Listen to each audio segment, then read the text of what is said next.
Welcome to the Transition of Changes Mission Podcast Show. You just tuned in to the best podcast show in the world with your host, King Summers. And your host, Queen Summers. We thank you with everything we got to thanking you for opening up your ears to listen to this explosive podcast show that can be reached at all avenues, Facebook, Amazon, YouTube, and everything. We sure appreciate it. And sit back and buckle up your seatbelts because we got an explosive one here. But the first thing we finna do right now is just go over the last reviews of our last show like we promised to the people. Because what Transition of Changes mission is, it is a nonprofit that is the bridge to communication worldwide. Yes. And change is something that happens to people, even if they don't agree with it. So transition, on the other hand, is internal. It's what happens in people's minds as they go through change. So change can happen very quickly, while transition usually occurs more slowly. And we don't go into that a lot more as we go along on to the show. But right now, like we said to everybody, every show, we're going to ask for a call of action, or either we ask for reviews, comments, and we announce those comments and everything to our next episode. So we're going to start out like this. Shamika from Jacksonville, Florida said, "Thank you for the show. We appreciate that. Thank you." We also heard... Thank you, Shamika. We heard from Dave, the truck driver, man. I used to be a truck driver, man. That is something, man. I appreciate you leaving a good message saying it was a good show. Thank you, Dave. And you heard us on Amazon Podcast app. And Tamara said, "Our daughter sounds so cute, and she's waiting for the next show." Thank you, Tamara. Now, also, I said we need those reviews just explaining your opinion about what I was saying or my wife. She was stating, King Summers, why you disagree with the last show called No Justice, No Peace? And I have an actual email from Peggy. She's from Cedar City, Utah. Congratulations, Peggy, also on the birth of your new granddaughter. But Peggy's email went something like this. "Condolences to Breonna Taylor and your neighbor Victor. I just wanted to say thank you, King and Queen, for speaking about the injustices of the African American community. I have a African American daughter-in-law, and she and I are not very fond of each other because she labels our family as racist. We have always opened our hearts to people of all races, and I guess my question to you both would be, how can we spread love to someone hell-bent on bias? Thank you in advance on your responses. Keep up the great work." And yes, like we said now, that those reviews can help us come up with episodes. If it's a large outreach talked about, we will make a great episode that we'll have you calling in, writing messages. So, King, actually moving forward, would you like to get into an answer for Miss Peggy out in Cedar City? Yes, Miss Peggy. Thank you again from the Transition of Changes Mission Podcast Show. I would say that there is a widened problem with interracial relationships, and we got a good topic coming up off of that called interracial relationships. It's going to get a lot of people come back. But far as my answer towards you, just keep doing what you are and being who you are. If it's all about love, that will overcome the negativity. Positive is always over the negative. Okay, so stay tuned, Peggy, every Wednesday at 8 p.m. But yes, Tamara was saying that she disagrees with me on No Justice, No Peace episode. And like I said, she wanted me to speak about my opinions on it a lot more. Like I said to everybody, we just coming out with shows that is the main topic. Then we're going to have series off of that. Most of the series are going to be another topic off No Justice, No Peace. And that might be legislation bills. We might give out some knowledge. We might have call-in shows about this, all this stuff that's going on with the protests, riots, and violence, how you expressing your opinions, how we express our opinions, and we'll make series off of that. And then, like now, this is an episode about change, and we also going to have series about change, like homeschooling, how life has changed on you. But we just going to initiate the pitting the fire to the frying pan. And Tamara, I said I was just trying to explain that my opinion, saying that justice was served in some type of way, but most definite way that wasn't served was we lost a beautiful queen to a violent shooting, and that condolences to both sides because it's a stressful situation that has caused havoc. That's why we had that show. We sure appreciate you giving us an email about that and asking me to explain. And sure enough, keep them coming, people. So, to introduce changes, I want to start off by saying everyone has a story. Our personal narrative plays a role in how we approach situations in life, other people, and our own self-concept. Our story contains countless pieces of information, some random and some insignificant, others full of meaning. Although the facts of our history are immutable, the way we react to them and weave them into our personal narrative is not. When we feel a need to make changes in our lives, we can rewrite or revise our stories. It is an opportunity to reinvent ourselves, to start over, and to behave in a new and different ways. The start of a new year is a great time to think about rewriting your story. But right now, we have actually been thrust into a change, which is something that happens to people even if they don't agree with it, with this COVID. Yes. And that's one of the reasons why we came up with this episode.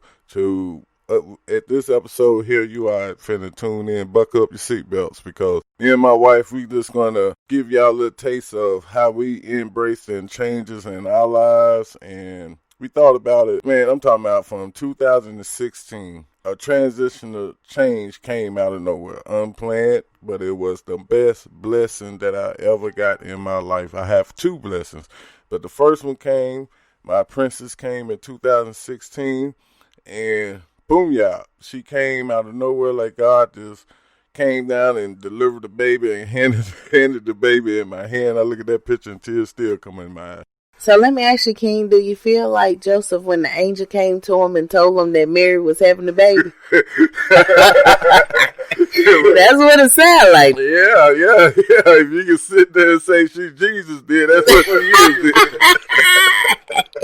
And then what happened to us in 2019? My next princess came. Oh, man. She's here to rock the world, man. Yes. Everybody just, is caught off guard of this transition. That's why I stated that. And I can say another scenario. As 2012, life changed dramatically in our family lives. We just been going through transitions, man. I'm talking about since I was a toddler, man. I mean, I'm pretty sure everybody else did, too.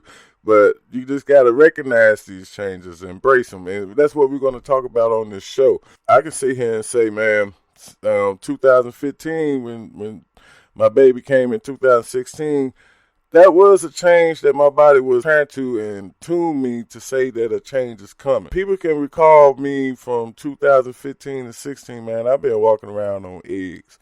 I mean, it got worse in 2017 and 18, places that I was around.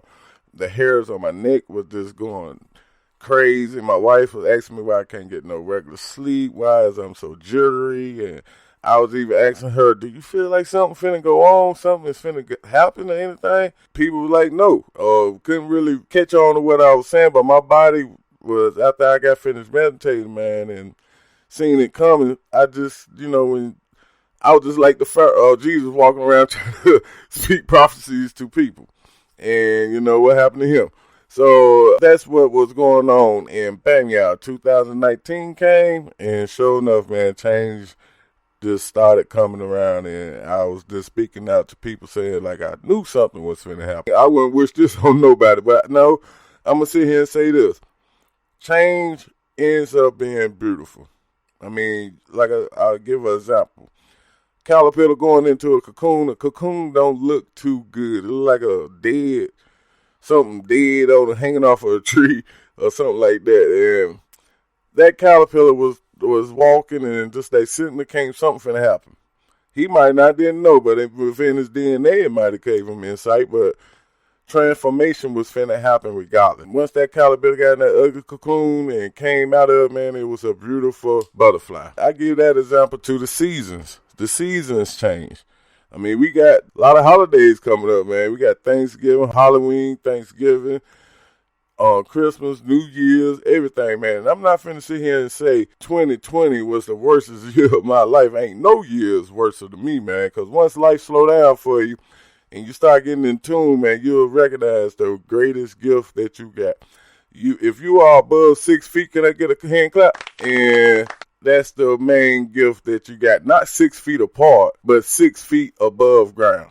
Within the last show, No Justice, No Peace, at the end of the show, I asked the question of why the police officers were not charged. Now, this, of course, I feel, was related to fear. And that's the other toxin that leads to fatal police encounters. Now, I want to be clear about this. And not saying that police officers are not brave and courageous, exhibit physical courage all the time. Many of them are quite brave in ways I wouldn't be, but the presence of bravery and courage does not mean an absence of fear. Okay? So, and fear is very much part of police training and culture today. One very influential form of training that is widely used in law enforcement and private training across the country comes from the book. It's titled On Combat by Dave Grossman. This book inspired warrior training. The idea of being a warrior is simply this. There's a war going on out there, and police are the front line. We police officers, we're the ones who have to be prepared to protect people from the vicious predators out there. And we have to be prepared to do that by using righteous violence to overcome those predators. So, it's like the police are sheepdogs guarding the public who are sheep from wolves. And what this training does, what this agriculturation does, is it amps up the fear. And it gives you a way to face it by using violence. And this is amped up through the use of videos of police officers being murdered and all kinds of other things. That's the presence of fear in police training and culture.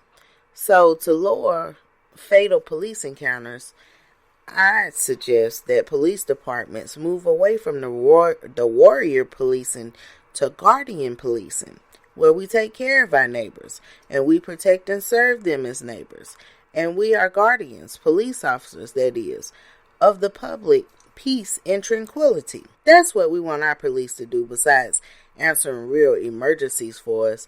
We don't want them fighting a war. This isn't Iraq. This isn't a war, not a metaphorical war, not a real war. So further use of force laws need to be changed, and departments need to increase their transparency. It leads to accountability. For too long, citizens have observed that police are not always held accountable for what they do when they make mistakes or commit misconduct. I didn't say never, but because there's limited transparency, we don't know. And so without this transparency, police officers with extensive histories of misconduct keep their jobs or are rehired by other departments. So further re-examining laws for minor offenses can help lead to fewer police interactions overall, with fewer chances for escalation. And thinking of alternatives to calling the police for certain situations can help lower the rate of excessive force. I'm encouraging all the listeners out there to take the time and emphasize with other people. Think about how people different than you would experience police or state intervention in their lives. I think you will see there are reasons that people are upset, or reasons that there are protests, and there are reasons things must change. We cannot go on like this. You can't, we can't. You won't, we won't. You have the power to be different. Use it. And yes, y'all, that's what this show is about, man. Change. Change is what we finna elaborate about. We got to touch on the basis of what we're gonna give some people some examples of what done changed up in our lives and how we are the bridge to communication. For one, we are working on and have been doing an outreach to a lot of donors and for nonprofit organizations, and we fixing up our webpage to where you can just go there